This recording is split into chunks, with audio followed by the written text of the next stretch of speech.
सिंध के एक इलाका में एक बाबा जी का इंतकाल हो गया। जनाजा तैयार हुआ और जब उठाकर कब्रिस्तान ले जाने लगे तो एक आदमी आगे आया और चारपाई का एक पाया पकड़ लिया और बोला कि मरने वाले ने मेरे 15 लाख देने हैं। पहले मुझे पैसे दो, फिर इसको दफन करने दूंगा। अब तमाम लोग खड़े तमाशा देख रहे थे। बेटों ने कहा, हमारे वालिद ने हमसे कभी कोई ऐसी बात नहीं की कि वो मकरूज है, इसलिए हम तुमको पैसे नहीं दे सकते।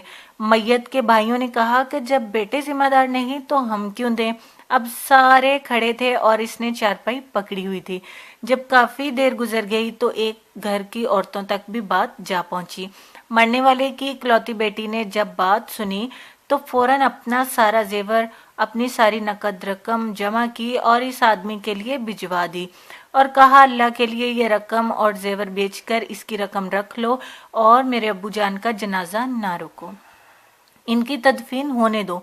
मैं जल्द अज जल्द अपना मकान बेचकर अपनी बकिया सारी कर्ज की रकम भी अदा कर दूंगी। अब वो चारपाई पकड़ने वाला शख्स सारे मजमा को मुखातब होकर बोला, असल बात ये है कि मैंने मरने वाले से 15 लाख लेने नहीं बल्कि इसका 15 लाख देना है और इसके किसी वारिस को मैं जानता ना था, तो मैंने ये सब इसके असल वारिस को ढूंढने के लिए किया। अब मुझे पता चल चुका है कि इसकी वारिस सिर्फ एक बेटी है और इसका कोई बेटा या भाई नहीं है। खुश नसीब हैं वो लोग जिनको परवरदिगार ने बेटियों जैसी अनमोल नेमत से नवाजा है।